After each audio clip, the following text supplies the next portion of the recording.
Just like the street lights lit this town, like a fire in a blaze, gotta burn it down. Can't be afraid to leave this out. We got this far, don't know how. I see danger in your eyes. They know we'll burn down the night. Coming just like the sunrise. You know that we gonna let it out. Tonight, we gonna let it out.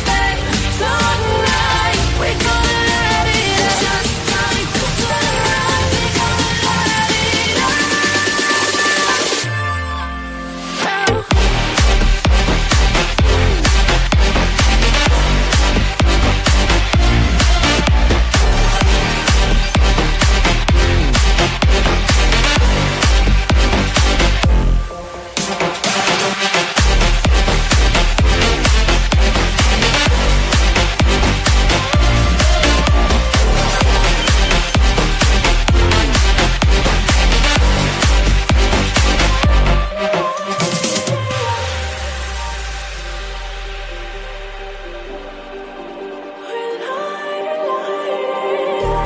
Just like a spark that's breaking out.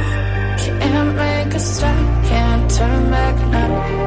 We know that there's no room for doubt. No, we can't turn back now. I see danger in your eyes. They know we'll burn down the night. Coming just like the sunrise. You know that we gonna let it out. Tonight, we gonna let it out. Tonight, we gonna let it out. Just like the sunrise, we gonna let it out.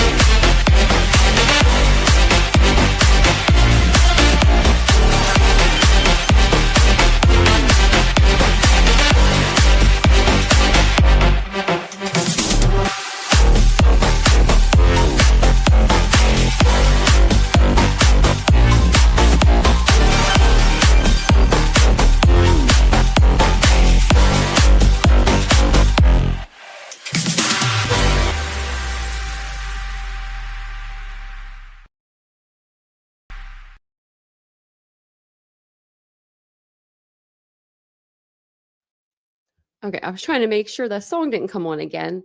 But welcome in, everybody. Welcome in. How's everybody's day going? Hopefully, you guys are having, what is it, Wednesday? I knew that. I knew that. Oh my gosh. But I didn't know today was the 17th. I mean, it didn't click until now. So we got the countdowns going. 1 month until my birthday. And I normally don't celebrate, don't normally care about it, normally wouldn't even mention it if I wasn't hitting that big 4-0 and, ugh. It's not that bad. I know it's not, but it's just it's a shock to me because I haven't went through it yet. So that's why. But once it's the day after my birthday, I'll wake up and I'll be like, oh, I'm 40. Big deal, Hola, baby girl. Hey, Ladybug. Hey, Cheryl. Hey, Jennifer. Welcome in, everybody. Hey, Pam. Oh, it was just a dream. Oh, he could have. Wonder if they checked those little gnomes out there. Didn't she have like a collection of those? I know that there was one or two. They had that little house back there too. I don't know. Every time I see a little house like that, I'm always like, that it's like a shed. I always think those are the coolest little sheds I've ever seen in my life. I think it's because of the little girl comes back out in me. And I'm like, oh my gosh, I would have loved to like had that to play in when I was a kid. Those little like sheds, but they look like a house. I think Bryan Kohberger's parents have one. That's what I thought of when I saw it. Hey, Simply Felicity, welcome in. Hey, Crime Kitty. Hey, Laura. Hey, CJK. Sorry I'm a couple minutes late. I was eating and I didn't think that we were going to eat. And then all of a sudden, Vincent's in the kitchen cooking food. And I was like, oh, I guess we're doing this. Because we ate at like a late dinner. So I wasn't sure if he was going to be hungry or not. And I was hungry, but I'm always hungry. What's new? Hey, CJK. Hey, Tracy. We're going up tonight instead of going from the bottom down, I guess. Hey, Crafty One. It's good to see everybody. Hey, Dawn. Hey, Dion. Hey, Adriana. Hey. Welcome in, everybody. It's so good to see everyone. We're going to talk a little Bryan Kohberger. Hey, Jennifer. I was wondering, I can't remember who asked me last night if we were going to read Jamie Beasley's testimony because we read Paul Grace's and Cora Twombly's. Well, I don't think, as far as I know, I haven't seen a testimony or a transcript of his testimony. I've heard of it. I didn't see the proceedings that went down inside the courthouse either because they don't allow anybody in there. So what I can do is we can do a live. I can go over like what he said. That's in local articles and stuff like that.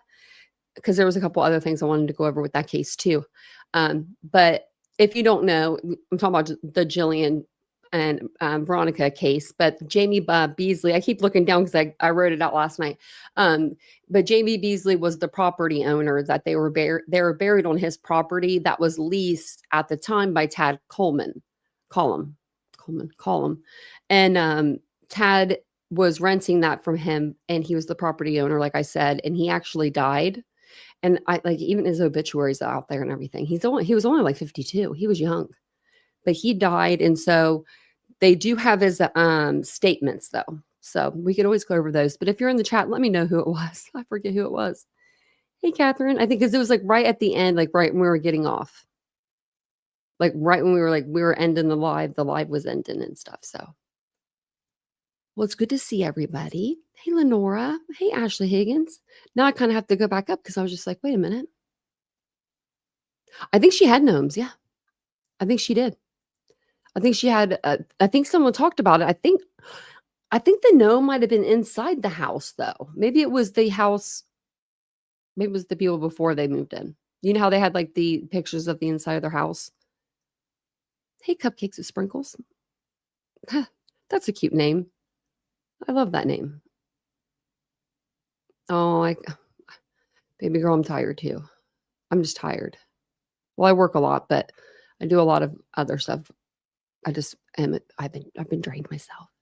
So I went into a rabbit hole like I normally do when it comes to this case. So there is a new podcast out for the Idaho massacre that we've been going over, and what better time than now, right? Because the Saturday we're going to have, we're supposed to still have Body Moving on the channel, and she's actually in this podcast tonight. So I was like, oh, well, that's perfect. So, and if you guys have any questions, let me know. Let me know whatever questions you guys have for her. And if you want to send me an email with those, I will make sure that I look through them through this week. And maybe we can get your questions answered. That way they're not all in the chat and then we miss some, you know what I mean? So if you have like a question that you want asked, we could do that for you. My email is titaniumbuiltboo@gmail.com. I'm going to be changing that here soon. So be on the lookout for that announcement, but that'll be probably in like a month or so. But welcome to the channel. If you haven't been here already, my name is Tanya or Titanium Built. Thank you for joining us tonight. And thank you for being here for everything. Appreciate that. So I figured tonight we'll watch that new podcast that came out. I'll put up visuals so you guys have something to look at while we're listening to it. I was listening to it before the live, and that's what kind of got me down a rabbit hole.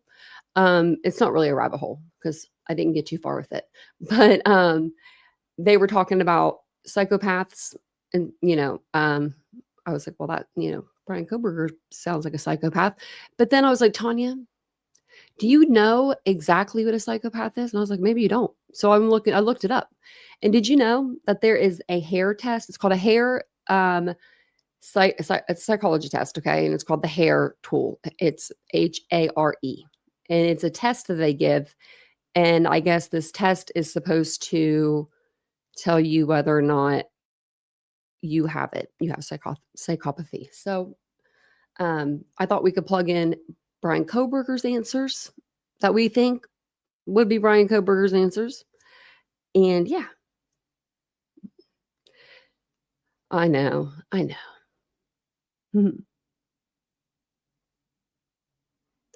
Oh, really, Zoe? I didn't know that. I didn't know it was a doctor. I didn't know that was who it was after. I was just, yeah, I was just reading about it and I was like, well, looky here. It didn't tell me who it was about though. Look at that. Now it did. Just had to read a little better. Yeah, it was originally developed in the 1970s by Canadian psychologist Robert Hare. And I bet you, I mean, this psychologists don't mess around. I'm just saying. Like, psychologists get things done. They just do. They don't just give you medication and say, here you go, have a good life. They're like, no, no, no, we're going to fix you. And then, they attempt, they try to. I really do like, if I have to pick out of all of the counselors and psychologists, psychiatrists out there, I would pick a psychologist, just because they do seem like that they work pretty well. So then it pulled up this article about Bryan Kohberger, and I was like, oh, look at that. So I thought we'd read through this. It's from the Kell Psych Group.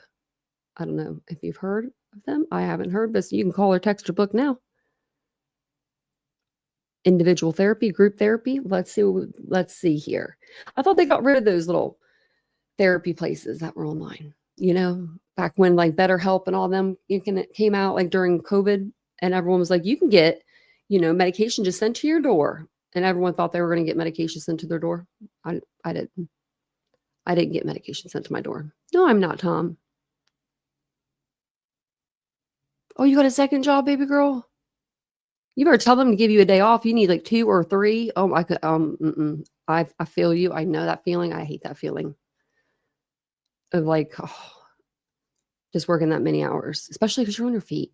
You're on your feet all day doing hair. I mean, that's like, you're like bent over. Like I couldn't do that. I feel for you. I feel for all the hairstylists. My sister-in-law is a beautician, and she yeah. Tom always says that, because he likes to get me to look down or be like, oh, am I really muted? Because I usually am. Okay, so we'll go ahead and we'll get into it. If you guys don't mind, hit the like button, the share button, the subscribe button, all the buttons, all the buttons that we ask you to hit. Just don't hit the dislike button. I mean, unless you really dislike it. Thank you, Zoe. Without conscious. Thank you. I like reading books like that. Oh, look at that. Ladybug was already ahead of me. She's like and subscribe. So, we're going to go down to here because that's when they start talking Bryan Kohberger and where it makes sense. But Bryan Kohberger, who confessed to the brutal murder of 4 University of Idaho students. And that's the thing I don't get about this whole case. We all heard him confess, right? Like, the people that think that Bryan Kohberger are guilty, I feel like are a smaller group than the people that want to live in that alternate universe that they're living in, that are saying that Bryan Kohberger is innocent. Now,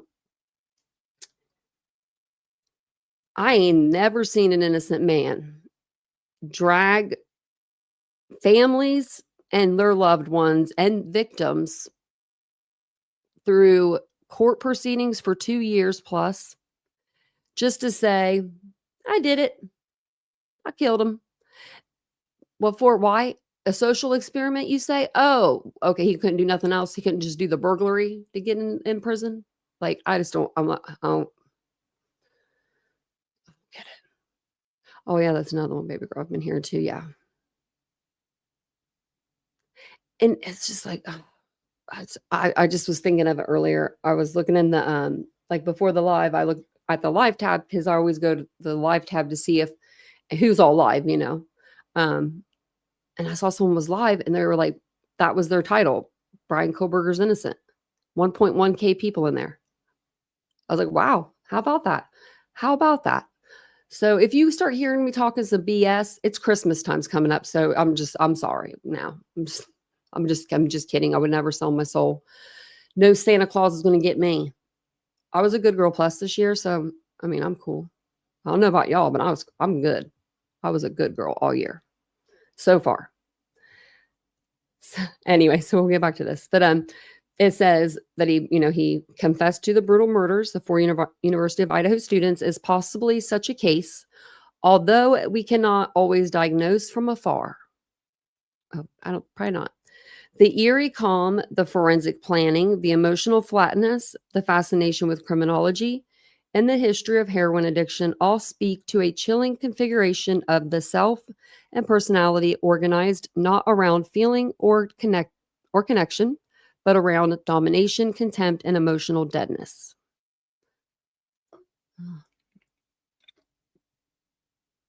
If that didn't sum him up in a paragraph, then I don't know what would. This article unpacks this psychopathic personality in its full psychoanalytic depth using Kohberger as a possible case example. We go far beyond DSM criteria or true crime speculation to explore how such a person is formed, how they function, and how their inner world, through incomprehensible to most, can be made intelligible through the lens of early trauma, defense, and object relations. Gosh. I want to tell you guys something, but I don't want to get off track. Remind me to tell you, let me write this down, because this is just, I knew I was going to need today, and I just put it away. Because it'll make you laugh. It has to do with Bryan. There was just a comment left on my page today that made me really just laugh. Okay. So, what is the psychopathic personality? The psychopathic personality is not just a cluster of antisocial behaviors. It is a persuasive and deeply embedded way of being in a world, a structure of self and other that reflects profound developmental failure. Okay. Key traits include an absence of guilt, remorse, or empathy. Check. A manipulative, instrumental approach to relationships, shallow affect and poor frustration tolerance, sadistic pleasure in dominance or deception, a grandiose self-image coupled with emotional detachment. But these traits are not simply evil. They are the visible scaffolding of a deeper psychotic collapse, a failure to develop a cohesive self-capability of tolerating vulnerability, sustaining love, or metabolizing shame. So it's going to give us like examples. At the core of this personality lies a collapsed emotional interior. The person does not have a stable, meaningful, internal world.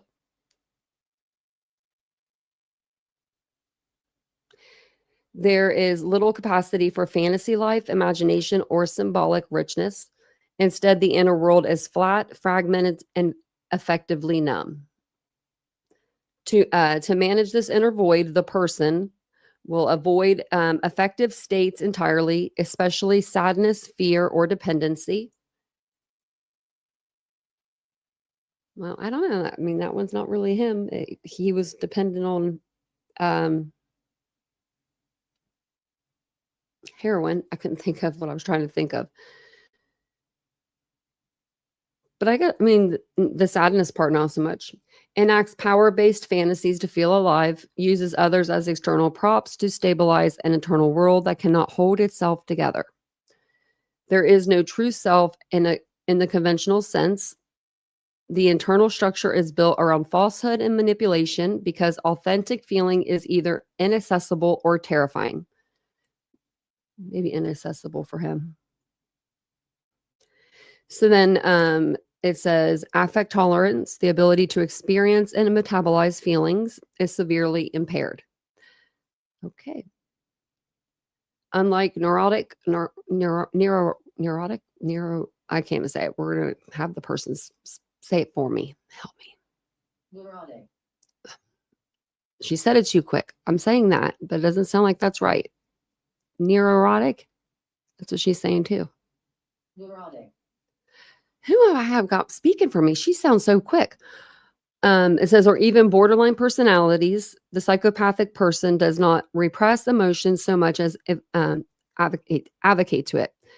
So emotional states are too threatening to destabilizing. As a result, rage replaces sadness, contempt replaces fear, control replaces longing. This creates emotional monotone, punctuated by sadistic pleasure or cold revenge fantasies. The person feels alive only when dominating, humiliating, or evading accountability. Wow. Kohberger's post-crime behavior, returning to the scene, participating in online conversations about the murder. Well, we don't know that for sure, but okay. And showing no remorse fits this pattern. His crime was not an emotional explosion, but an emotional solution, a way to organize a deadened internal world around an act of ultimate control. Yeah, maybe. So then it says the psychopathic structure is defended by some of the most primitive psychological defenses. Denial. It says not just of external realities, but of inner states. I'm not afraid. I don't care. They deserved it. Projection. Oh. Unwanted traits, weakness, neediness, inferiority. I can't say it. I just said it at the end, but I could not get that word out of my mouth. They are projected onto others who are then punished for them. Okay, this one's going to have to give me like I'm going to need a look up and a speech for this one. Omnipotent control. Omnipotent control. And we're going to see if I can look at that. Oh, there's a song. The world becomes a stage for asserting dominance. The person must control perception, narrative, and outcome. Think these sound like Kohberger? Devaluation, others are idolized briefly, then discarded. Splitting, good and bad are rigidly separated. People are all useful or all disposable. Okay.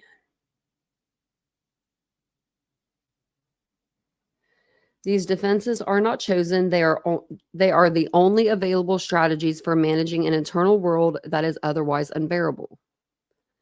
So then, okay. The internalized world of a psychopathic person is populated not by complex, loving others, but by cruel figures who humiliate or abandon, abstracted objects of use, competitors in a dominance hierarchy. Relationships are either instrumental or adversarial. Why can't I read tonight? I'm not even trying. Adversarial. There is no capacity for maturity, tenderness, or sustained intimacy. Kohberger's interpersonal style reportedly involved condescension, detachment, and intimidation. He was very condescending, I feel like. I mean, hallmarks of a relational world organized around one, upsmanship and cold distance. Yeah, when he got mad at the girl for talking about mansplaining, and he said that didn't exist. Maybe because he was a man and he was explaining something, and he said that's just me being a man and explaining something.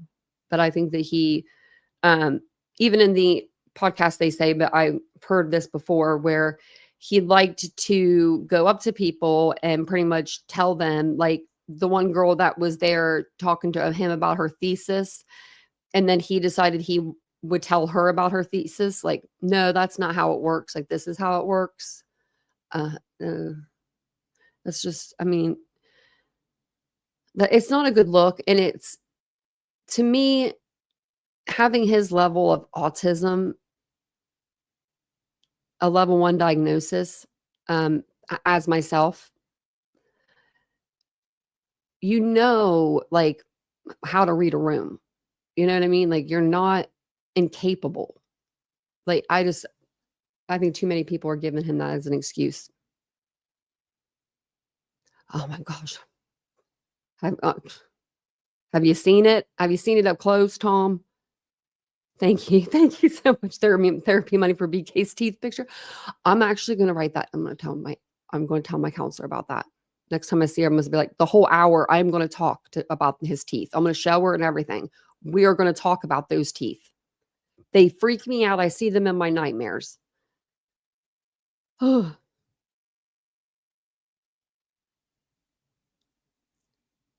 Whose sister?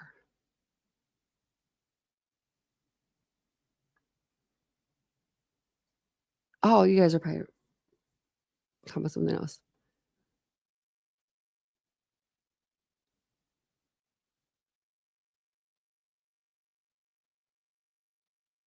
Yeah, I heard about that. About the TikTok one. That's the same one, the girl that was in the Tesla? I thought that was a guy that was found. So the guy's the singer. Wow. Oh, that's so sad. Let me write her name down real quick.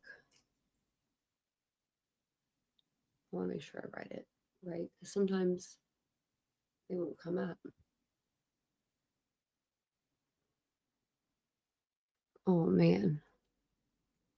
I'll look into that. Because I heard about that one. I heard about that case. That's crazy.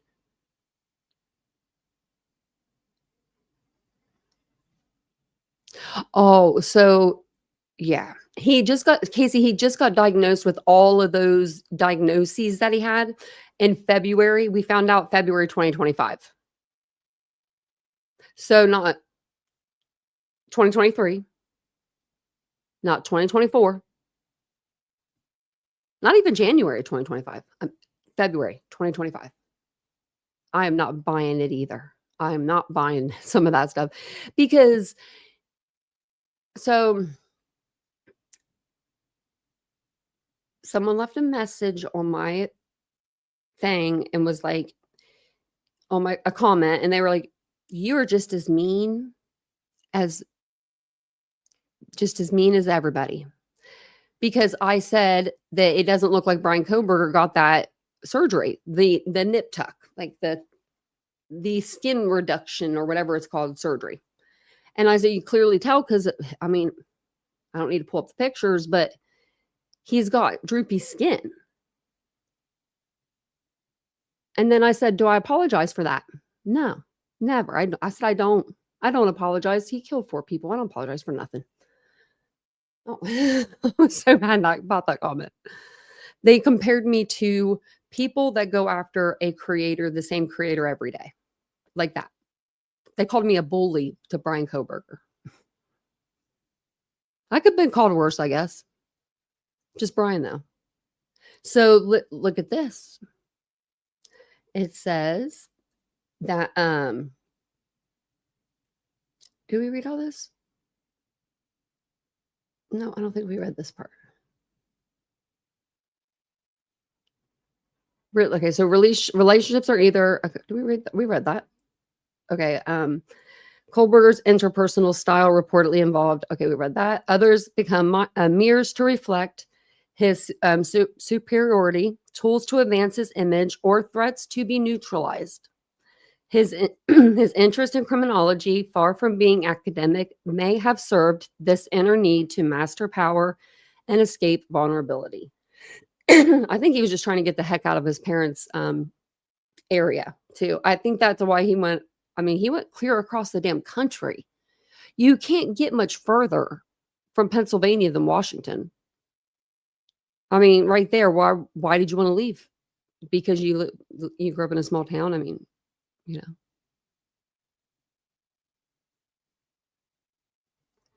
Oh, that could be it too, Casey. Why? Because his teeth look super yellow in that picture.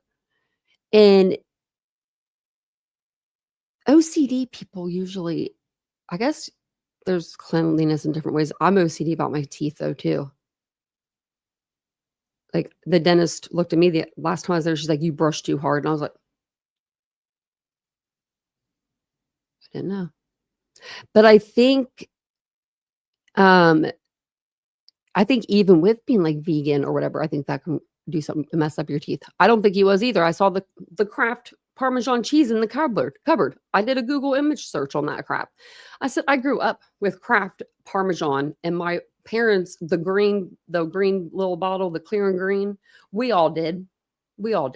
This was prior to you taking your things and decanting, or, recanting them, or whatever it's called. Decanting.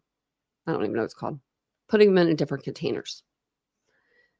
We all knew it. As soon as I saw it, I was like, oh, unless someone brought it over, but who would bring over Parmesan cheese? I'm just saying. Peru's going to give him the protein. Yeah, old Peru. Yeah, I don't think he's OCD either. Unless just the hands. I think he has a hand problem. My brother, so I will give him this. Because I messaged my brother. Because my brother used to be a severe hand washing and just cleanliness, overall body cleanliness was his OCD. And I said, did your hands ever get that red? Because we're 9 years apart, although we were very close, certain ages and certain stages we're very close in our lives. But I remember his OCDs, but I don't remember like his hands looking like Kohberg's, right? Or I would have noticed that.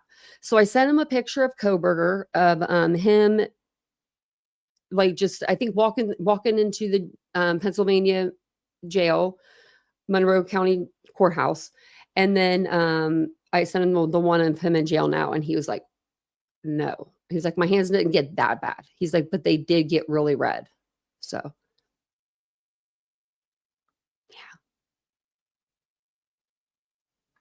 Okay. Sorry, we're not getting anywhere with this because I keep getting sidetracked. I usually am not this sidetracked, but okay. Addiction as a prosthetic attachment. Why you gotta word it like that, lady? I don't like that. Okay. The only person with a prosthetic attachment around here is me. Heroin addiction plays a central role in understanding Kohberger's inner world. Okay. For the psychopathic personality, substances are not about euphoria or rebellion. They are about survival. Okay. Heroin in particular acts as a synthetic attachment figure. It soothes the raw nervous system. It quiets the unnameable terror that lies beneath grandiosity. It substitutes for maternal containment in a person who likely never experienced it. Well, I think he's experienced that. Addiction here is not corroborated.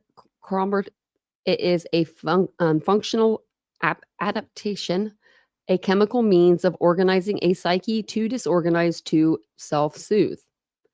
But as the drug loses its potency, the person may seek stronger methods of stimulation, enactment, of domination, including murder. Oh, because I was going to say what's stronger, but never mind. Okay, I thought they were going to say another drug. And hey, Tony, and welcome in, everybody. Yeah, I thought they were going to say, ooh. So, I mean, we don't go straight to murder, though. Like, that's crazy. Kohberger's shift from heroin use to brutal, calculated violence may represent not a breakdown, but a logical next step in the collapse of a psyche that can no longer regulate itself. So then it says violent fantasies in the psychopathic mind do not arise from simple hatred or impulse. They are often meticulously constructed internal worlds on the only place where the person feels powerful, coherent, and real. In such fantasies, victims are depersonalized. The self is, I forget the word again. Omnipotent. I've never heard of that before. Omnipotent. The violence is not emotional, but ritualized. The act of killing then it's not rage, it's a performance of identity, a way to transcend the internal void. I don't know about Kohberger's stalking behavior, planning, and post-crime monitoring suggest this kind of enactment, not of passion, but of grandiose restoration. His victims were not targets of hate. They were chosen to animate his false self.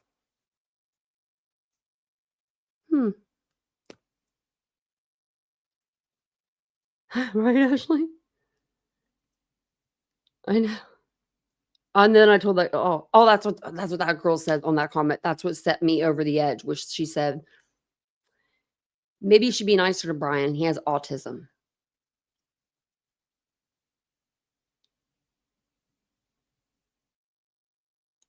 Me too. I said, I didn't find out. Just, February 2025. Now, I did February 2024, March 2024, but we're not going there. Psychopathic individuals rarely seek therapy voluntarily. When they do, the treatment situation becomes a psychological battlefield. And even if he does have, autism level 1 and OCD, that's not, there's millions of people that have that. Like, or at least hundreds of thousands, and they don't go out and hurt people. Normally people that have I feel like autism, I don't see them as being threatening or anything towards anyone. Do you know what I mean? I don't know. Coming from somebody that's been diagnosed with it, I wouldn't. So it says the therapist is idolized, tested, then devalued. Oh, okay. Okay, it says psychopathic individuals rarely seek therapy voluntarily. When they do, the treatment situation becomes a psychological battlefield. The therapist is idolized, tested, and then devalued. Attempts at empathy are dismissed or mocked. The therapist may feel manipulated, enraged, or depersonalized. These reactions are not failures. They are data. They reflect the internal world of the patient. Therapy often fails because the individual leaves before any true contact is made. But in rare cases, sustained work can uncover buried pain, frozen mourning, and unacknowledged terror. Even so, the therapist must be extraordinarily grounded, not just empathetic, but clinically astute. To treat the psychopathic personality is not to correct behavior, but to grieve a self that never fully formed. What? You don't want to correct their behavior? Or I don't. Okay. Okay, so let's see what psychopathy isn't. The psychopathic personality can sometimes be confused with other personality structures, particularly because certain outward behaviors such as impulsivity, emotional flatness, or interpersonal manipulation can also appear in other disorders. But psychopathy is distinct in both structure and motivation. Understanding what it is not is essential to recognizing what it is. So, okay, versus narcissistic personality. Okay, so both narcissistic and psychopathic individuals may appear grandiose, exploitative, and emotionally detached, but there are crucial differences. Okay, let's see. Narcissistic personalities often seek admiration and validation. Their self-esteem is fragile and they are prone to shame. Underneath their grandiosity is a yearning for love and acknowledgement. Okay. Do we think Bryan could be number one? Or psychopathic personalities, by contrast, are not motivated by the need for approval. They do not seek closeness, and shame is not prominent in their psychic landscape. Their core defense is not inflated self-regard, but emotional disengagement and open, that stupid word. I can't even say it. Penitent control. In Kohberger's case, his lack of visible emotional distress, his cold attachment from others, and his ability to plan and execute a murder without remorse suggest a structure more fundamentally psychopathic than narcissistic. I don't know, though. I mean, I still think at the end of the day, he probably does want to be acknowledged, by somebody, maybe. I mean, other than the love of his mother. I mean, 'cause I think that's the only woman that loved him. I mean, I think that Casey Arnaz girl or whatever, that was the best friend's sister, I think she had a thing for Kohberger. If he wouldn't have messed it up by, asking her to go take him to get drugs, maybe, just maybe, they could have had a thing,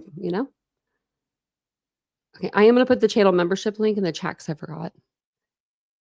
And I'll show that comment too.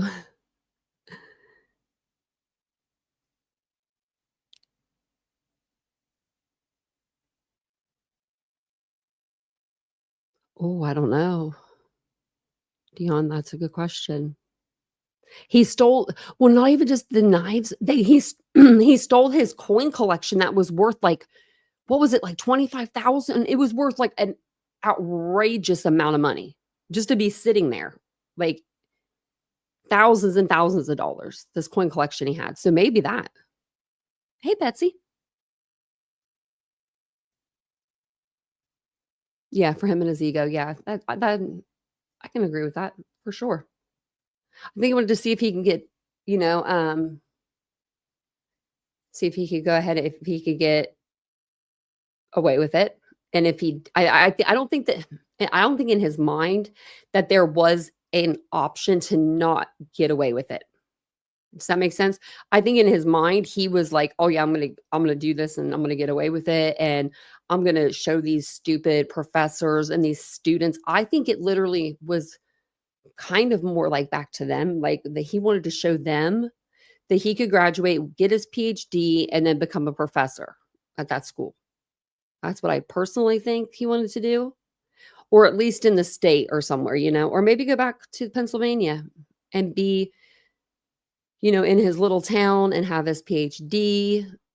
Maybe that was gonna be his plan.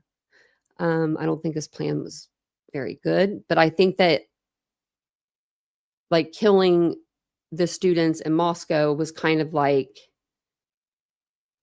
um, his way of, like, helping him succeed in life or get better at his craft, of criminology.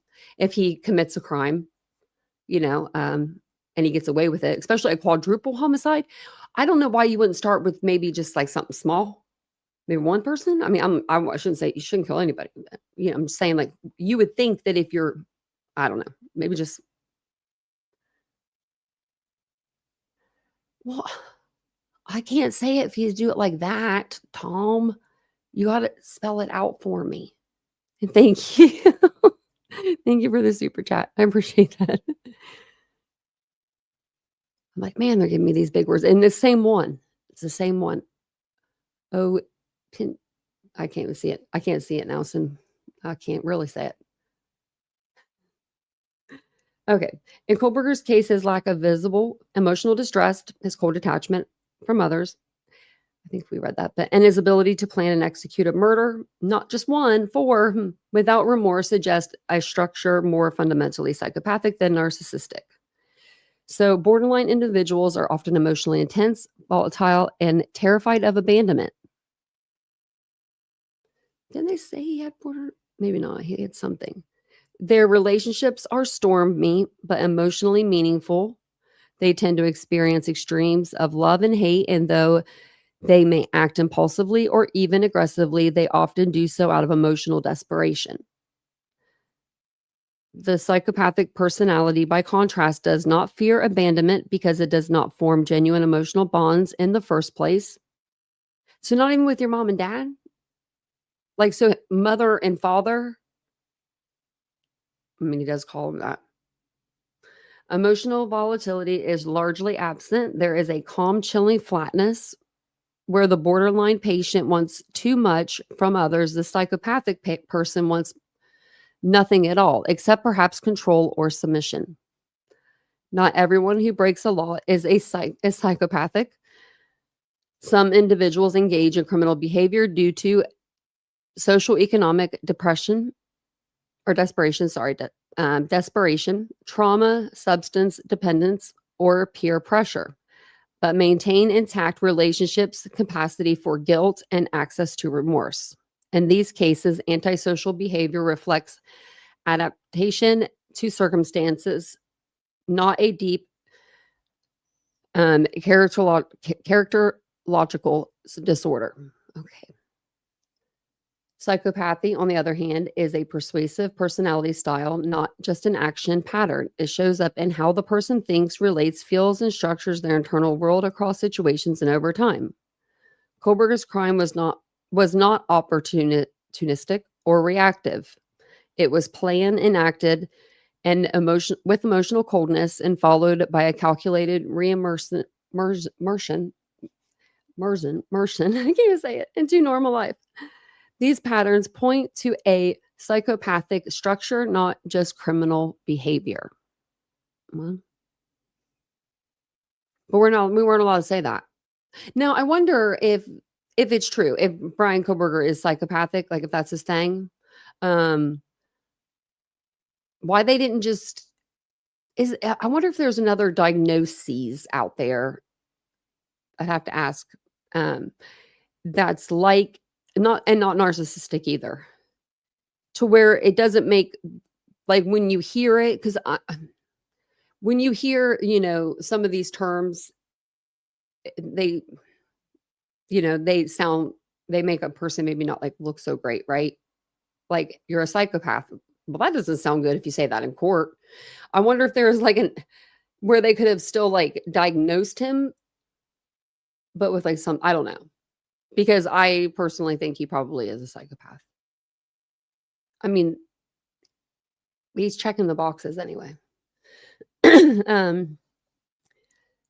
Bryan Kohberger, 163-214, is guilty in an unspeakable act, but to understand him only as a killer is to miss the deeper tragedy, the creation of a person who could kill without feeling.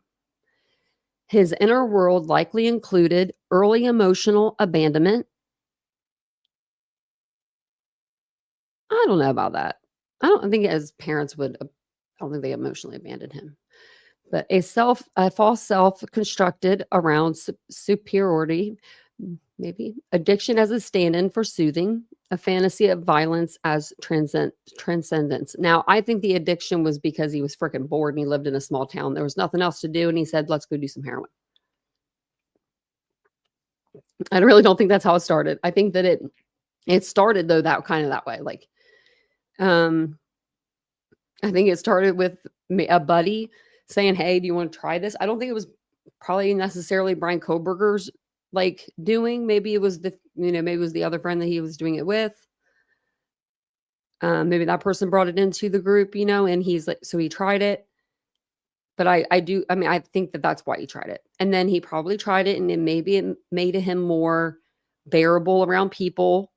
Maybe people wanted to be around him a little bit more. Maybe he wanted to be around people a little bit more and wanted to talk and stuff, be more talkative. I don't know. I don't know what heroin does for you. Hell, it could make you fall asleep for all I know. But, I mean, maybe that helped him, and that's why he started doing it. Then maybe, I don't know, he quit. He quit the drugs. So, maybe he felt like he needed something more. I don't know. I do like to know, though.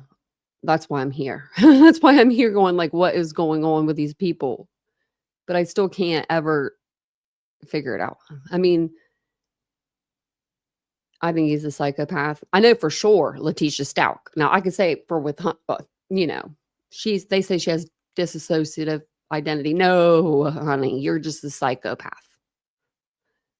You're a sociopath too. You're all the things. But no, I do believe Bryan Kohberger. He probably checked the boxes. We'll have to take the test. And then they'll probably give me a call like, are you on this computer?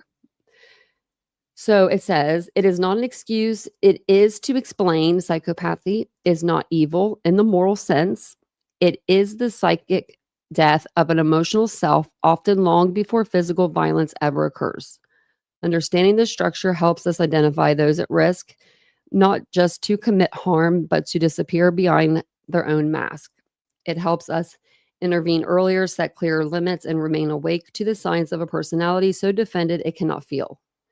Kohberger is not a mystery. He is a mirror, a reflection of what happens when emotional life dies in childhood and is resurrected only through power, pain, and fear.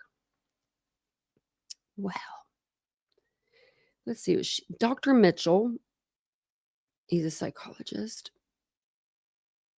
Okay, Newport Beach, California. His specialties in treatment cover a wide range of difficulties, including depression, anxiety, addiction, PTSD, grief, loss. That's it. That don't they usually have more than that? Like,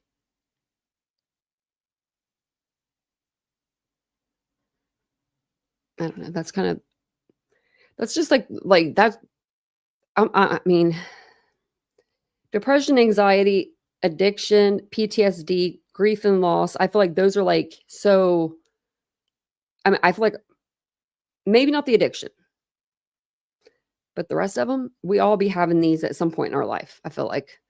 So I feel like as psychologists, they usually are a little more trained, like in a broader. I thought in a more of a broader field, but maybe not. Maybe he just does those. Hey, Brooke, welcome in. Hey, Lynette. Welcome on in. He did. Yeah. Well, and yeah, in the Tappahannock, and that's when he was like 15, 16. And then the visual snow, could that be a form? I mean, some sort of mental disease if you give yourself a mental disease, right? I'm not sure what that's considered. I don't think that'd be a hypochondriac. I don't think that's what that would be. You know what I mean? Like, yeah, well,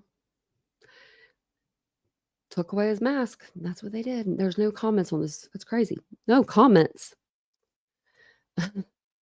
Okay, let's see. Oh, I'm going to go over to that. How many? Okay.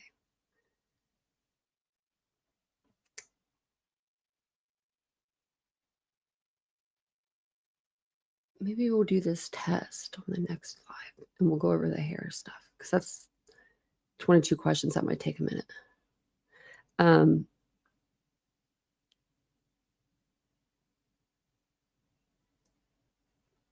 I did want to go over it. Oh, this is what it was. We'll probably go, actually, we might go over this. We're going to go over this now, but we'll go over this again, like in our next live, because I think that these questions are really important and I want to go through them, like, and give us time to all answer it. Do you know what I mean? Like it'd be an interactive kind of a live where we all interact. So, I'll wait and I'll do that. What's tomorrow? Thursday? So we have 2 days, 3 days. Okay. Yeah. I might even come on during the day tomorrow. You guys might get me during the day. So, but I did want to show you the revised version of the checklist, which is the hair checklist that we were talking about a minute ago. It says a true assessment should be conducted by a mental health professional, and I am not a mental health professional. No schooling, anyways. But if that's all you need, that's all I need to do, other than what I know now, I just gotta take the classes because let me tell you, I'm a mental health professional at this point.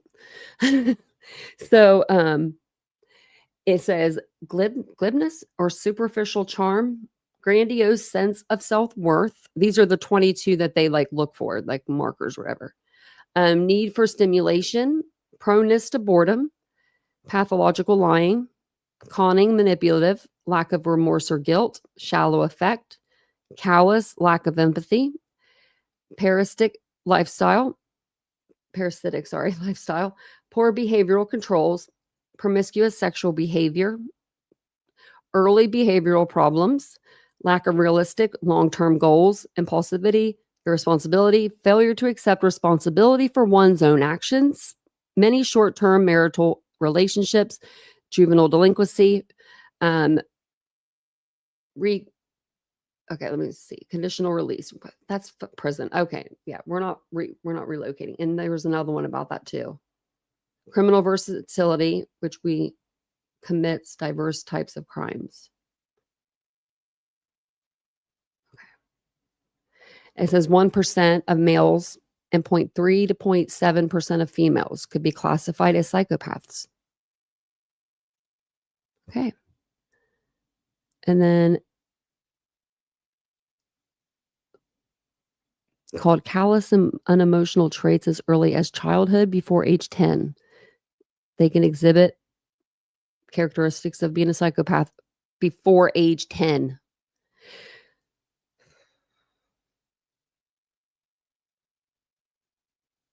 That's so sad. It's really sad. Like, that makes me sad, you know? Yeah, you just have to go out of the state to see the stars. That's why. The stars are not good there. It's because it's so cloudy. So I had to listen to this, and how do I go backwards? I hate this for us. I have to play it on iHeartRadio. Let me see if I can play it on mine, because I have Apple or whatever it is, and it wasn't playing. Like, it wasn't coming through at all. So let me see if it is now, because then we don't have commercials. I mean, if not, I just fast forward through the commercials. That's what you do. Yeah, it's like, doesn't want us to play it. Okay, well then fine. We'll play it on iHeart, or we'll play it over iHeartRadio, whatever it is. I just got to figure out how to go back. Like, oh, there we go. I think you do this.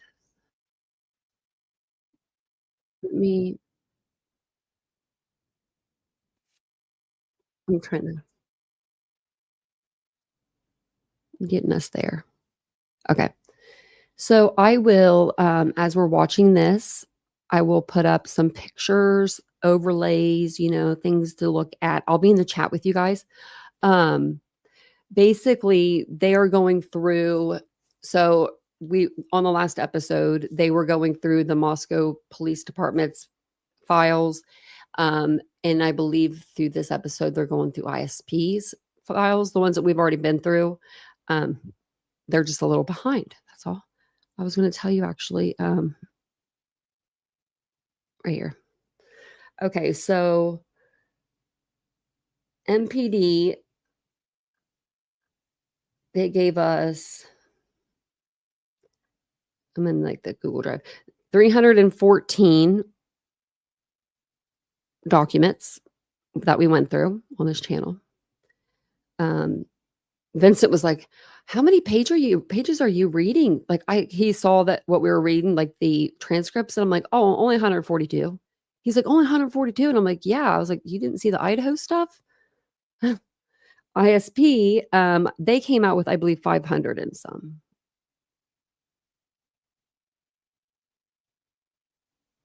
No. Okay. That was the pictures. So they came out with 207. And we're still waiting on the pictures that were supposed to come out for Moscow. We got 23 images released to us. We need 182 altogether, but they may not give us all of those because the families are fighting, to have those kept. So then, ISP did 2 photos drops. So the first one was huge and the second one was even bigger, I think. They were both really big. Like 500 pictures or something like that altogether. It was a lot. 699 and then 382 in the pictures. So yeah, they were messing around. And I have a feeling we will be hearing some more stuff soon. So, I will, Tom.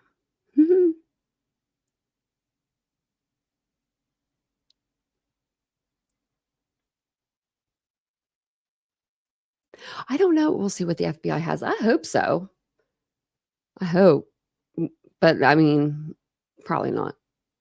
We'll probably never see their work. That's like asking the Lord for his work, But we just see it. He's like, y'all just see my work. Okay. So they're going to go over the newly released police files like I was just talking about. So we'll play this. I have it to where it's going to start on the actual episode, so we don't have to listen to the 15 commercials beforehand. They put 2 minutes and 30 seconds of commercials in before they started this episode. I'm like, dang. Okay. This guy was like American Psycho. I can do something even more important, something larger. I can become a serial killer and get away with it. I have never seen from any case I've covered someone so completely devoid of anything internal. Sorry, I didn't remember hearing Howard Bloom. I keep pressing the play button. I didn't remember hearing Howard Bloom when I first heard this. So, okay, I'll put the pictures up. This is The Idaho Massacre, a production of KT Studios and iHeartRadio. Season 3, Episode 5, Strange Behavior. I'm Courtney Armstrong, a producer at KT Studios with Stephanie Leidiger and Gabriel Castillo. Over 100 documents have been released by the Moscow Police Department and another 550 by the Idaho State Police. Together, they don't just fill in the blanks, they reveal an even clearer and at times far more troubling picture of this case. Crime analyst Body Movin takes us deep inside the files that focus specifically on Bryan Kohberger's behavior. What his colleagues noticed, the patterns that emerged, and the red flags that may have been hiding in plain sight. Then, behavioral analyst Robin Dreek helps us connect the dots, breaking down what these documents reveal about Kohberger's mindset, his decision-making, and the strange behaviors that led up to the murders. You'll hear Robin's theory on motive, why he thinks this seemingly promising PhD student took such a dark turn. But first, let's start with Body Movin and Stephanie Leidiger as they guide us through some of the most revealing files yet. All of these findings and files are coming out publicly, and we can't get through them fast enough. We're eating them up as quickly as possible. But it shows a lot into his brain space while getting his PhD. He's described by many as creepy, socially awkward, and domineering. He frequently stared intensely at people. One woman counted 9 times during a class. She saw him staring at her intensely, like creepy, scary.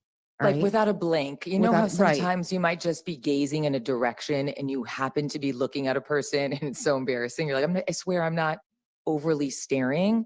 But in this case, this was a repeat pattern and he wouldn't really blink. He would just be so intensely staring. He exhibited this macho or puffed up demeanor, and he always wanted to dominate every conversation he had. So if you and I were talking about the new Barbie doll, okay, that we love this Barbie doll.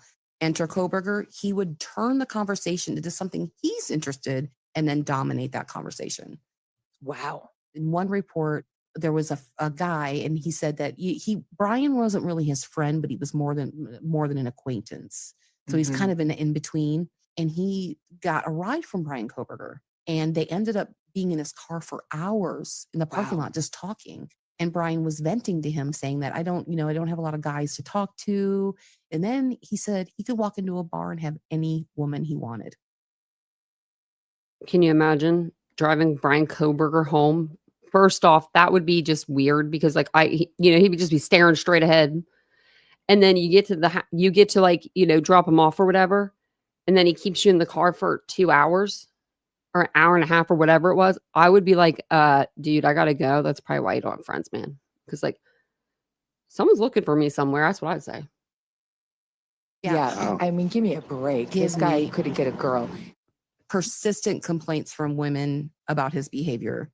He made sexist and belittling remarks. He denied mansplaining even exists. This girl was in the class was telling her something about eyewitnesses get things wrong, and they were talking about that. And he basically told her she was wrong and explained why she was wrong, which is fine, but apparently he was mansplaining. And it got the argument got so heated that she left the classroom crying and heated and left everything behind. Wow. He told a disabled gay student he would only accept a physically perfect partner, and would she even consider procreating because of her disability? He would only consider someone perfect. Come on. I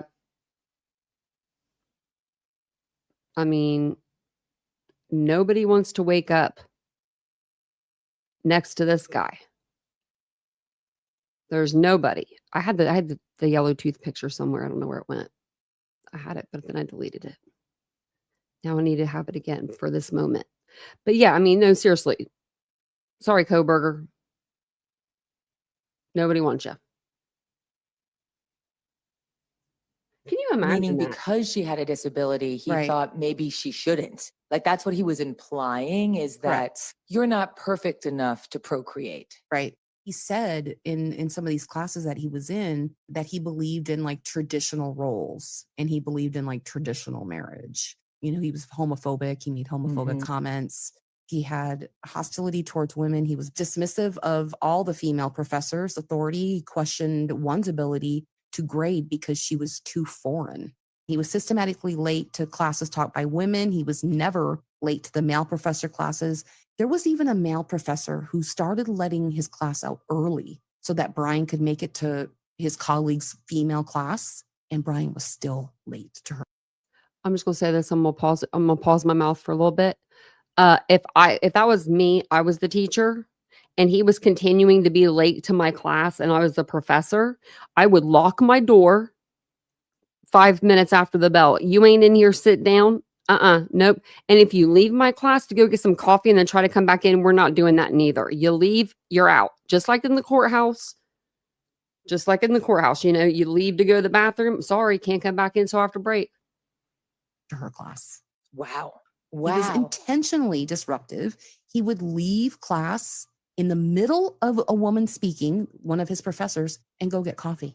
Are you kidding me? He was dismissive. It was so bad that people in classes that were with Kohberger started keeping a tally how many times he was late to female professors' classes versus the male professors. It was apparently very obvious that he had issues with women. Female grad students often felt uncomfortable, harassed, or trapped. He would block doorways, preventing them from leaving offices, and he would like corner them. And the word was spatially trap people in rooms and conversations. And then when you would try to get away from him, he would follow you and continue the conversation, sometimes following people all the way to their car. And it got so bad. He allegedly stalked a staff member, asked her out on a date, and followed her to a car. She filed a civil rights complaint with the university about this because he wouldn't leave her alone. A cafe worker said that he knew her name and schedule despite never being told, and she suspects that he tracked her for weeks. In order to figure that out, right? He could have been the guy that's like sitting outside the restaurant, staring through the window from the outside, marking her shifts. Think about that, how scary that is. Very. Witnesses reported him showing up at women's homes or being linked to suspicious incidents, knocks on the windows, somebody on a porch, somebody's underwear was stolen. There's one lady, she's a student, and she was in the cohort. She invited everybody to her apartment for like some kind of orientation, including Bryan Kohberger. Then rumors started circulating that she's on this drug and she has this disease and whatever. And it comes from Bryan Kohberger, she finds out. Well, he went through her medicine cabinet when he was in her bathroom at her house. This guy. The nerve. In fact, one of the professors said that she works with... Sorry, I can't even say it with a straight face because, I mean, I could just see, I mean, I'm nosy as can be. I wouldn't do that. I wouldn't do that. I wouldn't go through someone's cabinet. But I didn't get the idea to put my storage in my shower by myself. Okay, let's just say that one of my best friends, Jennifer, had a perfect house, and I had to know where she was hiding everything. But no, that made me laugh a little bit because he did look like, because I can see people looking in someone's, medicine cabinet being nosy, but he didn't just do that, right? Like he wasn't just like, oh, I wonder what they've got. He was like let me open this up and then let me take her pills out of there. It was a prescription that she was on. And then he went to the school and he told everybody that she had all these things that she didn't have. Or that wasn't, that we don't know she had. But yeah, he decided to take it amongst himself to look through her medicine cabinet, see what kind of medicine she was on, and then go back to the school and be like, oh yeah, by the way, school. Hey, Aries. And she recognizes them when she sees them. And he's definitely going to be somebody that they hear about. Another one said that he was probably going to be a future rapist. And, some faculty even warned students not to be alone with him. I'm a little taken aback by how obvious his absolute disdain and disrespect for women were. What were they thinking after the murders? Did they question oh my God, I wonder if it could be him? I wonder, internally, did any of them kind of go, oh, I don't know. Here you are, you're getting your PhD, you're a student, and also he has younger people underneath him. They're prey to him at this point. This guy was like American Psycho. We brought in Robin Dreek, a retired FBI special agent and former head of the Bureau's Counterintelligence Behavioral Analysis Program. Tracy. He's reviewed these documents I bet you're right. Because didn't he... Okay, maybe I'm just thinking of this.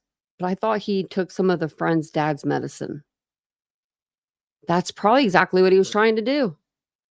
He was probably pissed because she didn't have anything good, He was like, oh, this, for high blood pressure or something.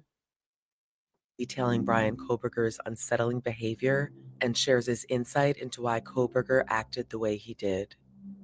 He's joined by our producer, Allison Bankston. To start off, I'd love for you to tell us a little bit about you. What do you specialize in? What's your background? Yeah, so Naval Academy graduate, Marine Corps officer. From there, I came in the FBI in 1997. And I was a counterintelligence agent. My job was recruiting spies, and I did it my entire career. I got on our behavioral team for that as a team member, and then I became the chief of that team. I taught at Quantico all these advanced techniques for interpersonal relationships and communication, basically. And what that all boils down to is I had with the FBI before I retired over 22 years of understanding why humans do what they're going to do. If you're going to recruit a spy, you have to understand the world through their optic and lens if they're going to have a relationship with you and trust you with their life and betray their country. So with that skill set, when I retired in 2018, and even before that, I started getting called because everyone sees behavior in my background, because chief of the behavioral analysis program, and FBI behavior, they want me to give my thoughts and opinions on why bad guys do bad things. I always got to caveat everything, not a licensed clinical physician, clinician, or anything like that. This is pure my background from my experiences. So these documents, these complaints from his colleagues at WSU, what do you glean from them? What do they say about him? So what we start seeing with him is exactly how empty he is. There is nothing there. And what I mean by that is there are behaviors that are extremely psychopathic. And when I worked, and believe it or not, even in the world of counterintelligence, you dealt with psychopaths, because if someone's committing espionage, generally espionage is not the only thing going sideways in that person's life. And so that high level of psychopathy, I saw it multiple times, both in my bureau career and obviously afterwards consulting on these cases. And at the core of psychopathy, the highest level of psychopathy, this is pure predator with empty shell. They're really only reacting to biological impulses and genetics. That is it. And so I have never seen from any case I've covered someone so completely devoid of anything internal that's Kohberger. Every interaction you see with him is the reason why he creeps people out. Because when we see creepy, what it is we're picking up as human beings inconsistencies in behavior, inconsistencies in the words that are being said, and the emotions that someone has. We're extremely attuned to our environment as a biological organism on this planet that's evolved for hundreds of thousands of years. And so when we feel unsafe, that's that creepy feeling. And unsafe means there's incongruence in the environment or the individual. Kohberger is the epitome of consistently incongruent, because he has no emotion. And he has no idea how to act. His ability to socialize and have healthy, regular conversations and knowing boundaries with people that you don't have a stronger relationship with, obviously, is, again, incapable of a self-regulation of knowing what's appropriate and inappropriate. What do you make of his treatment of women, belittling them, never listening to them, just being beyond disrespectful, abhorrent? What does this say about him? And could this be a motivation? Some people have made a lot about in him being an incel and things like that. I just see him as really emotionally and sexually frustrated. I think to hit that level of wanting to join, because think about it, incels are kind of, from what I've seen on it, it's a group and it's a cult mentality of these people that are grouped together. Kohberger is not a joiner. That's why I don't put him in the sense of as incel, because it's kind of a group mentality that kind of helps each other, rage against, girls and kind of feel better about who they are by joining together and doing that. He's not a joiner, so it doesn't really strike me, but frustrated with his inability because he sucks at human interaction. Interesting. Yeah, definitely seems to suck at human interaction. I keep kind of going back to the fact that he'd just stare at people, and he'd also physically block them in corners as if he wasn't allowing that person to leave the conversation. There was something so odd to me about blocking someone in a corner. It's scary and awkward and creepy and odd and uncomfortable. It fits a pattern, because even in the classroom, they talk about him as a TA on the first day, standing awkwardly in front of the class. So I think part of it is that control aspect of it. I think the majority of it, though, is his complete unaware self-serving self of having no clue about what's appropriate and inappropriate. I think he's just so stupid on his emotional intelligence that he has no clue about what he's doing. I think he just thinks he's the most important person. Everyone wants to listen to him because he's so smart. So everyone must want to listen to me. So I'm just going to stand here awkwardly. But to him, he's not being awkward.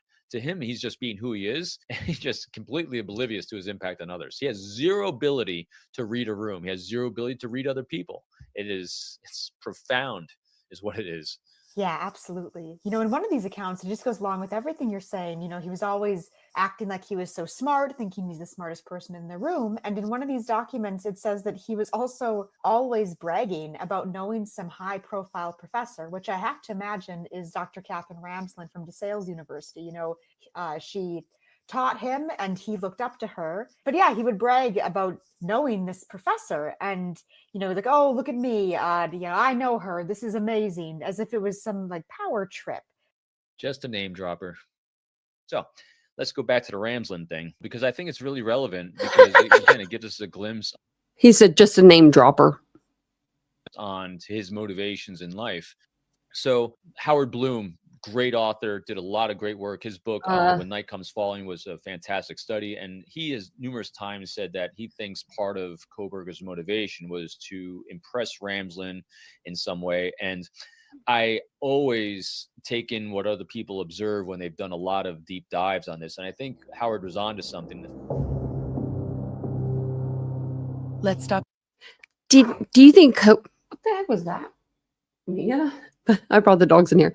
Do you think that Kohberger was that dumb to think, if I unalive? Well, no, he probably is, because she would, and she probably will. Never mind, she probably will reach out to him. I mean, if I was her, I would, because it's what she studies and what she does. She studies serial killers and killers in general, mass murderers. But yeah, I mean, yeah, they probably will become buddies here in the next couple of years. You'll hear. I don't know. I'll give it. I don't think that he'll do anything.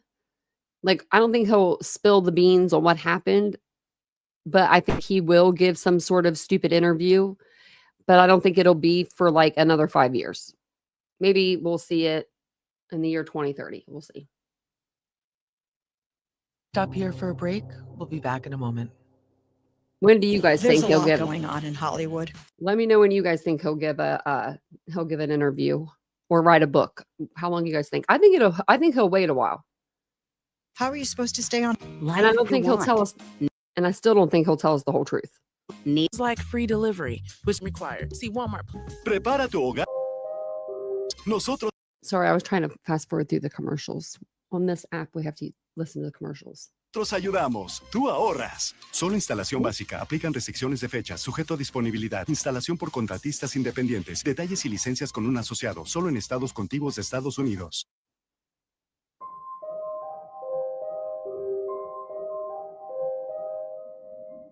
Author and investigative journalist Howard Blum has floated a compelling theory that Bryan Kohberger may have been driven by a desire to impress his renowned professor at DeSales University. His professor was Dr. Catherine Ramsland. She's a criminologist well known for her connections to serial killer studies. Here's Howard Blum.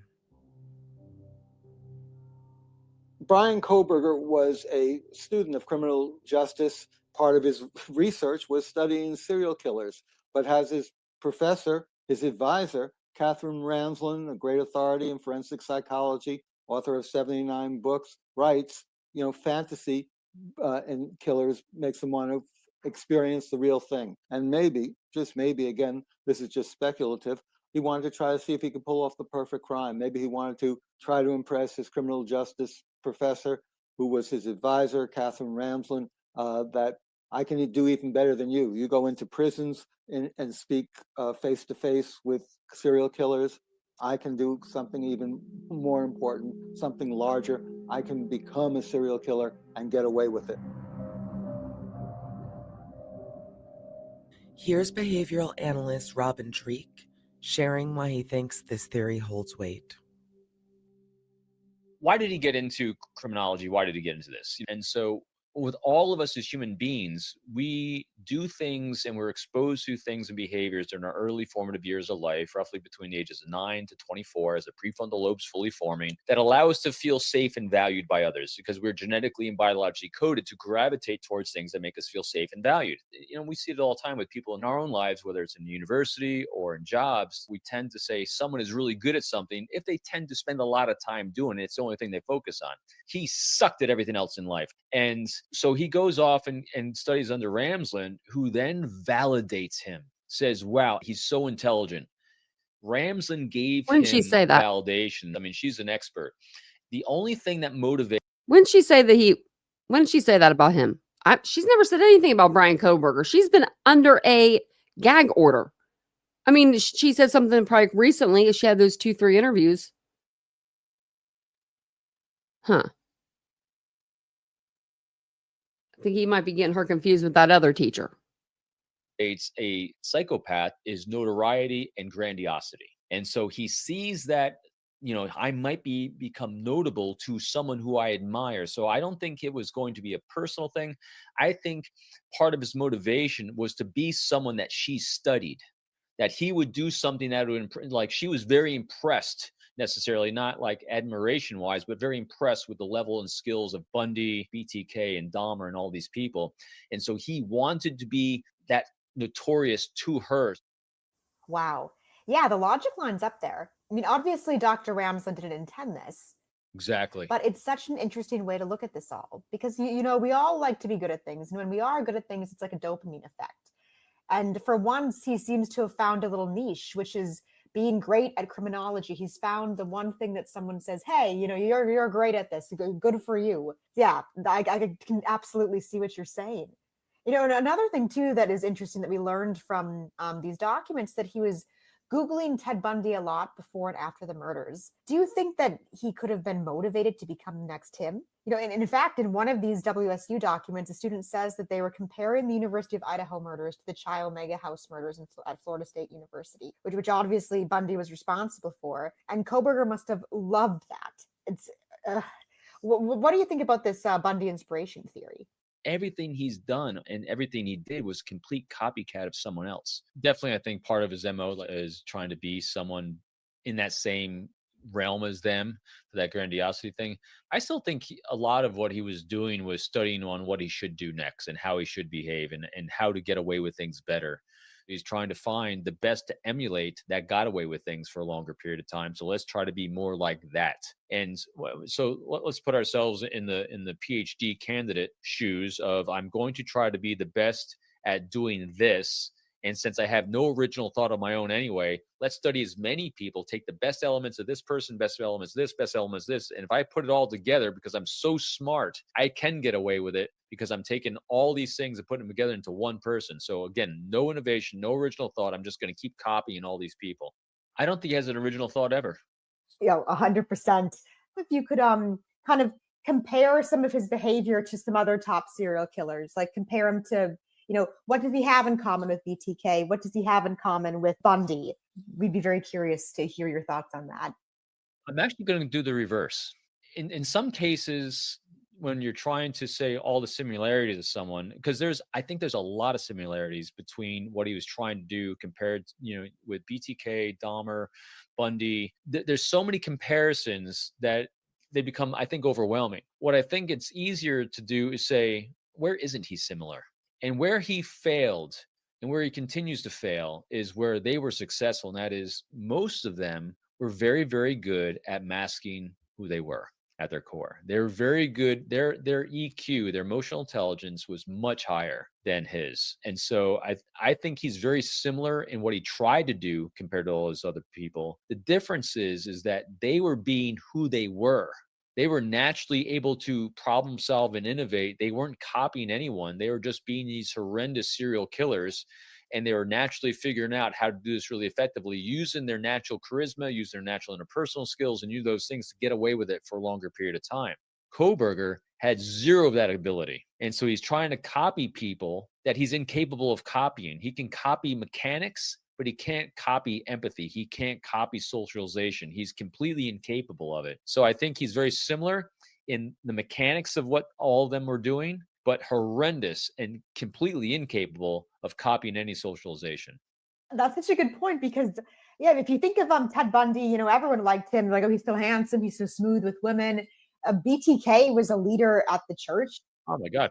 I think BTK is the best at it. So Dennis Rader, BTK, the bondage torture killer, he's very famous serial killer. What he would do is he killed for his sexual fantasization as a serial killer, but he would go for long periods of time in between his kills. He was able to satiate that by other stimulation to keep it subdued and at bay. And the way he hid in plain sight was he had a family. He was a member of the church. He was the president of this organization. He had a daughter. All these people and all the people in his regular life are completely unaware because he was such a good guy to them. But then he knew that he was going to have a period of time where I got to let this monster out, and he let that monster out, but he's able to, because of his socialization, able to do it. Very much like when you see these serial killers that are able to stay hidden for such a long period of time, it's because that socialization is so pronounced, really. Very good. Because again, Kohberger stands out to everyone all the time his entire life of being awkward and odd. So his chance of becoming a serial killer, even if he wanted to be, was so low because he couldn't hide. Yes. I think too, back of this story, but his high school days where he worked so hard to lose the weight because he's like, if I lose weight, maybe people will finally like me. The only reason I'm getting bullied is not because I'm an insufferable person. It's because I'm large, so if I lose weight, people will help me. So he works and works and works and he loses over 100 pounds and still no one likes him. He tries and tries to be like these famous serial killers and he fails. How frustrating must that be? To maybe that's why he's so violent is, he's like, oh, if I do this, if I do that, then people will like me, then I'll be noticed. But he just can't seem to ever land. Isn't that the greatest torture he's going through right now? The only thing I think that gives the families any peace is the fact that he is tortured every day by his failure. It's just magnificent looking at his failure. He failed at everything he tried to do in life. And good. And he's reminded of it every single day. Absolutely. Sitting in his prison cell and just being faced with these thoughts of extreme failure, that has to be the greatest torture, especially for someone who seems to be as narcissistic as him. One last thing here from these documents, I thought this was interesting too. In one of these documents, there's a interview with some of his fellow teaching assistants, and it says that he was the only one in the class, this person is saying this, he's the only one in the class who supported the death penalty, which, now is pretty ironic considering he pled guilty and is living the rest of his life in prison. Now, what do you make of this behavior? My theory, again, it's not because he had that thought. It's because he read that people that are innocent will say things like that. You interview someone that has done something heinous, and one of the things that a cop will do during that interview is say, so what do you think that should happen to someone that did that? And typically a guilty person will say, well, they should be given a second chance, and they'll come up with all these equivocations on what should happen other than the maximum sentence to someone. So I think he read somewhere that's what he should say. Let's stop here for a break. We'll be back in a moment. There's a lot going on in Hollywood. How are you supposed to stay on top of it all? Sofas.com modular piece. Free delivery. Registration required. See. Los en electrodomésticos. Now, instead of facing execution, Kohberger's past support. Maryland, Wisconsin, New Jersey, Florida. Instalación por contratistas Sorry for independientes. the Aplican exclusiones. Detalles en non-Spanish-speaking lowe's.com. folks.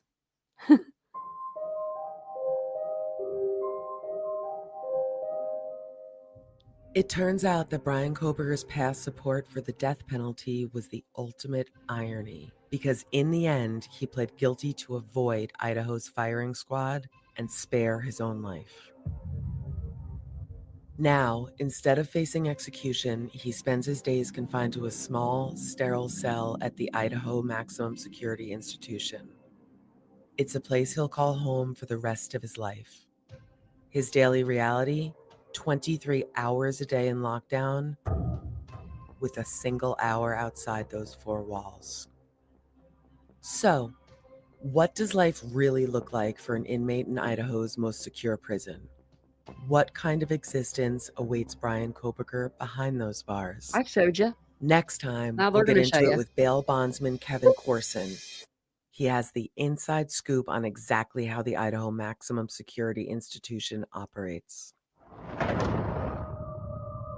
More on that next time. Okay, let me get this put For down. more information on the case and relevant photos, follow us on Instagram at KT_. Just do that. Wow, that takes a long time to get everything put down. Okay. So I was going to do another video tonight, but I think I'm just going to stick with the one. I'm still trying to figure out what the hell was going on with what happened with all Jimmy Kimmel.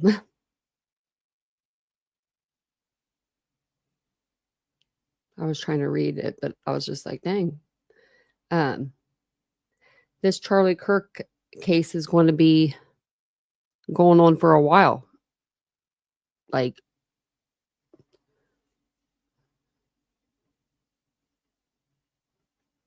$95 where you are, Casey?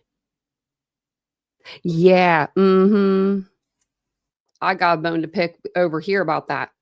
It's been like 85 here, 80, 85. That's like awesome for Ohio. And I'm like, why did they close the pool early? Like they closed it, like it was a week or so after, it was like a week after Labor Day. So I mean, I can't be mad about that, but it's always been like in the middle of September. And I feel like it was like, maybe it was the middle of September. No, it's the middle right now. I don't know, it's the middle right now. But like they closed it like a 2 weeks ago, I think. And I'm just like, what? Huh? Like, because Vincent called and he's like, the doggy swim is tonight. And I'm like, what? I was like, that means the pool is closed. And he's like, really? And I'm like, yeah, like they let the dogs swim the last day because they're not gonna, they'll clean it after the dogs. Oh wow, 72 there. Wow.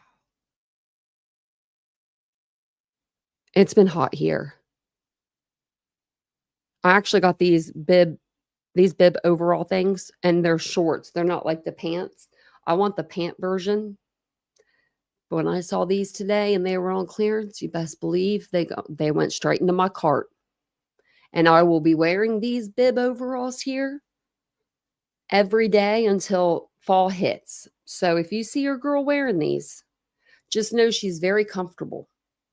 And she does have on technically jeans. End of August.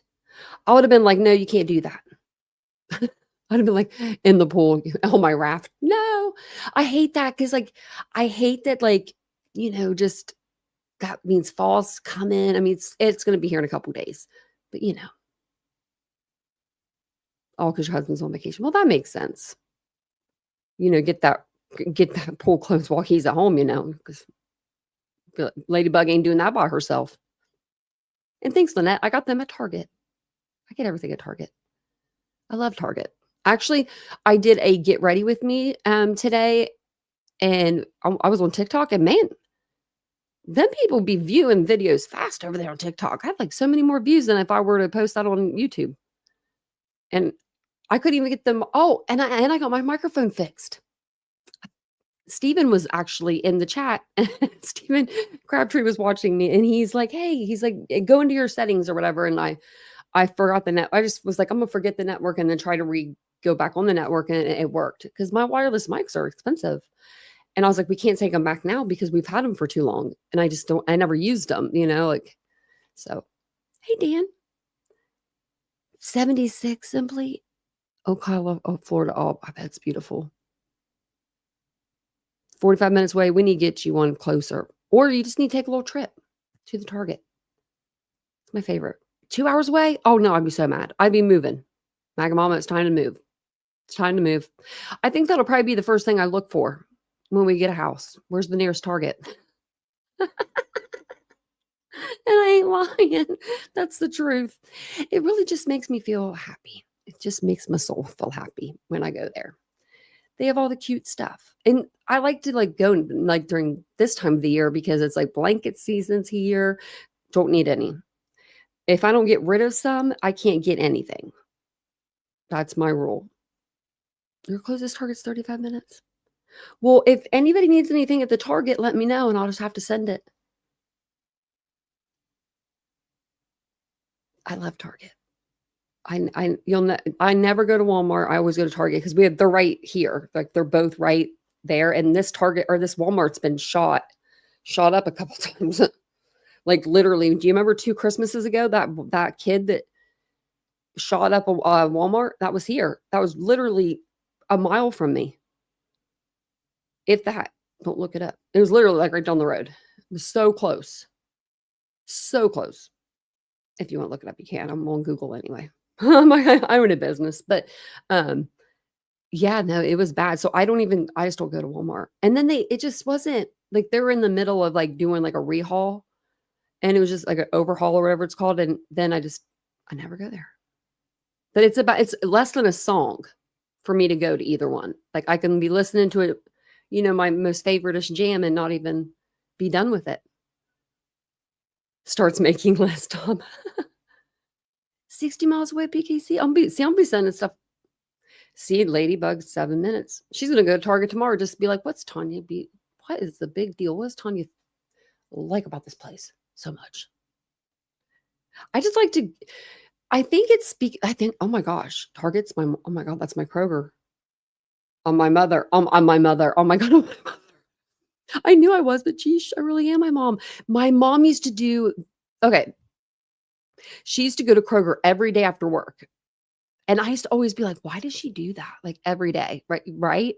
Why didn't she just go all at once? But it was, I think because they would use her tip money and that's what they would live off of during the week. And then my dad's money, most of that one's bills, the major bills and stuff. But she would go in there and she knew where everything was. And I think it was her thing to do, just to have that moment without the kids, without her husband. That's my thing. I'll be in the little kids section looking at the baby stuff. I ain't got a baby. But I'm like, if I do have a baby, this is what my baby would wear. But yeah, you're a Kroger Daily, Lynette. That's how my mom was. But I think that's me. I'm my mom, which is a great thing. I mean, actually, I could never be that woman. She would. She's up here, and I'm still down there. That woman was a saint. I think if you saw my community post the other day, I put that on there. She would never do the stuff that goes on these interwebs. Ooh, Mega Mama, that's a good idea. Walmart pickup. That's a good idea because I do like Walmart's pricing better. And I like some of the stuff at Walmart. They have some cute stuff. Every time, Dan, you'll do it every time. You'll do it because you'll just see something that you think you need and you don't really need it. Like today, like me, I got pajamas. Oh, I'm going to go put my new pajamas on. And Vincent was like, do you need new pajamas? I said, well, no. I mean, I can't argue with the guy. I mean, who really needs pajamas when you got t-shirts and shorts that are just not pajamas, but I like pajamas. They're soft. Tom, I'll beat you. I'll beat you because the lady at Sam's Club the other day asked me how far along I was. I don't know if you were here for that. And I had to like stay. I didn't have to. I had to. I stood up because I was like, you guys, I am not big. I'm not a big girl. I do. So my other channel is Unfiltered with Tanya. And that one's on this one and on this platform and on TikTok. And it's Tanya. Oh, I say, is it up there? It is. It's, well, my name's up there. It usually comes through the chat, but I don't think I have it to where I can send like Nightbot. Let me see. Oh, there it is, Nightbot. If you just go like right back up in the chat, it just put my link in there. It's this one. Wish I could. I can't copy and paste you, Nightbot. I wish I could change Nightbot's name. I know, Betsy. I'm not tiny, but I'm not big. I'm 138 pounds, 137, I think, actually. 137 point something. That's what it is. Yeah. And she was like, she's this lady that works at the food court. And she's one of those, there's like something, she's just like an overshare, you know? She like overshares. Like she has no filter. Like there's just something like she has one of those personalities that just has like, it's like no filter. And like normally we'll walk up there and she'll say something like, I don't want to be here. Or, you know, complain about something like about work, right? And we're like not here to hear it. I wasn't serving for like 10 years or actually 13 years. Like we're not here to hear about your bad day, right? So we usually just like, you know, laugh and just whatever with her. Well, I walk up there and I'm feeling myself in that outfit too. And actually the outfit that I was wearing the same outfit the other day. I was wearing the same outfit, but in a different color. So it's like a one piece outfit, but it's not like it's tight, but it's not real tight. It has like a skirt kind of with it, like a skirt shorts deal thing. And she's like, how far along are you? And I was like, my hand slapped on that metal counter because I was going to fall over. And Vincent looked at me and he doesn't get it. He didn't get it. He good night, Happy. He was like over in a, yeah, that's my second channel. But yeah, like Vincent was just in his own world. Like he didn't know what the whole concept even meant. He's never had a girlfriend. I'm his first girlfriend. I'm the first person that I'm the first person that he was around that a baby, like when he held a baby for the first time, like we're like, here's a baby, you know, like, so he doesn't get things like that. And that's what I love about him. So we walked down a little bit and I'm going, she just said the worst thing to me that you could say to a woman ever, ever, ever, ever, ever, ever. Like that. I'm like, and he's like, what? I said, she just asked me, thank you. I said, she just asked me if I was pregnant. He was like, oh, really? And he's like, why? And I'm like, I don't know. I said, but that's the worst. I'm like, so then I'm trying to explain to him, like, right? Like how you, even if there is a woman standing in front of you and her water breaks and she says, get me to a hospital, take her to don't even say, are you having a baby? Don't even then assume she's having a baby. Just take her to the hospital. Like, you know what I mean? Like that's how you just don't ask a woman if she's pregnant. Oh, Lord have mercy. I was just like, man, oh, it was funny. It was funny. It was funny, Tom. Oh, man. Yeah, you never say that to someone that you don't know if they're pregnant, right, Betsy? Like, I was like, oh, my. I was like, if it wasn't for her, well, and I haven't been there the last couple of times he's went now, so. But I was eating pretzels. So she would have asked this like a year ago when I was eating pretzels like every day and yogurt, chocolate yogurt, then I would have understood. Because I even told Vincent, if she asks, you just say your girlfriend's pregnant at this point and that she's craving it. Because it was, he was going that like many times for me. But man, oh, I couldn't even ignore a crafty one. I about fell over. I had to hold on to the register. I was like, oh my gosh. Yeah, water broke today. You just went to the machine and got another one. Exactly. Tom, that's what you do, you know? well, my sister-in-law, she takes her kids over this way. My sister-in-law was full blown in labor and she's dropping kids off on like the other side of town. Can you watch these kids for a few hours? Approximately 5 or 6. Like, you're having a baby. You're not going to be back 5 or 6. Speaking of water, I'm going to be intaking my water. So if I'm a little cranky or sleepy at night, that's why. Don't judge me. But did you know that they want women in their 40s to drink 2 liters of water a day? Like 11 cups or something like that? Not going to be doing that. So I looked up today, best water to drink, right? Guess how much it is? For like 4 bottles of this Path water, it was like $28. 4 bottles. So now I feel like I have to try it. Because it's like, what's so special about this water? Is it going to like literally, is it the fountain of youth in there? Is there gold in there? Gold flakes? Gold flakes like that used to be like in my liquor? And, you know. I need to drink more than that. I need to drink like, you drink more than me. I probably drink maybe 1, 2, 3 cups of water a day, maybe. I'm so bad with water. See, Mac Mama, I wish I could. I like this. I like the taste of water when I'm really thirsty. But if I'm just sitting there and I'm sipping on something, water's not my jam. See, Crystal Light doesn't do it for me. I've tried them all. So I need to drink a lot more. Like I need to drink I want to try to get to drinking 5 bottles a day would be good.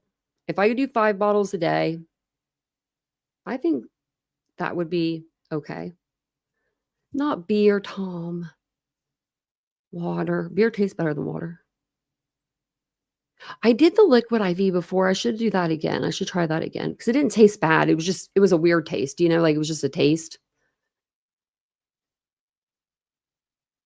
See, you probably have good water over there in Scotland. We have crappy water here. It's so bad. It's so bad. Lipton diet green tea is yum. I'm a soda drinker. That's the bad thing. That's what I'm trying to get away from drinking so much is soda. It's my downfall. I don't drink beer. I don't drink beer or alcohol.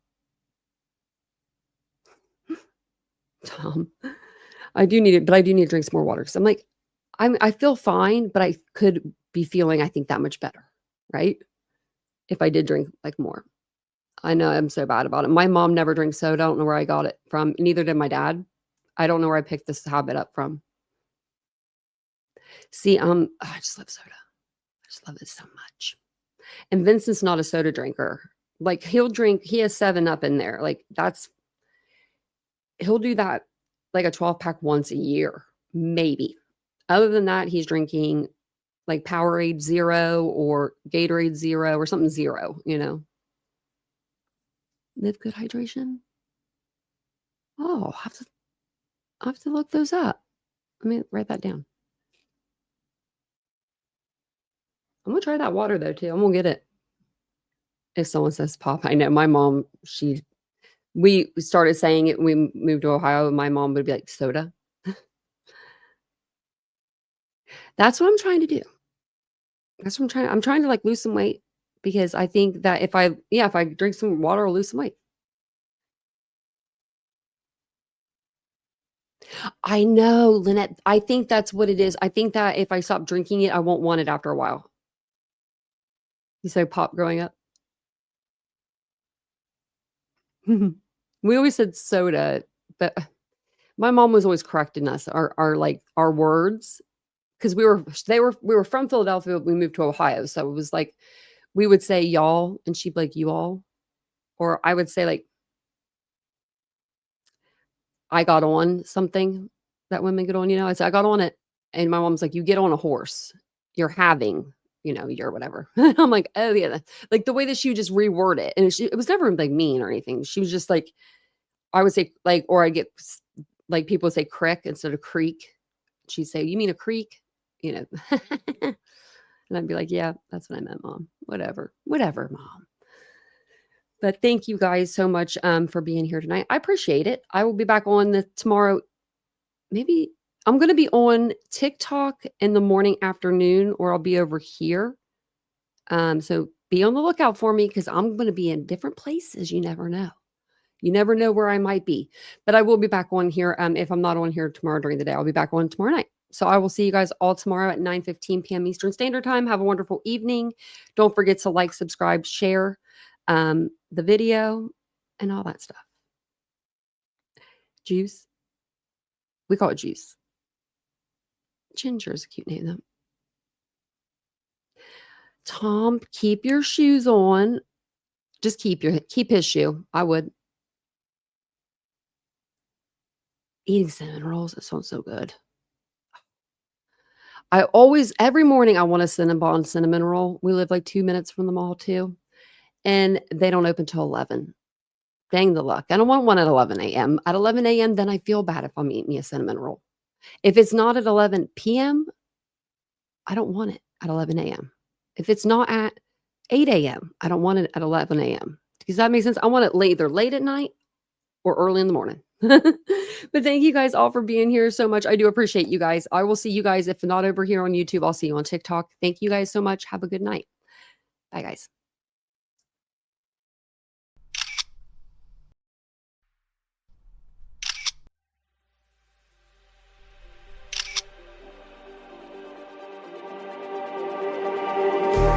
Just like the street lights lit this town, like a fire in a blaze, gotta burn it down. Can't be afraid to live this out. We got this far, don't know how. I see danger in your eyes. They know we'll burn down the night. Coming just like the sunrise. You know that we're gonna light it up tonight. We're gonna light it up tonight. We're gonna light it up just like the sunrise. We're gonna light it up.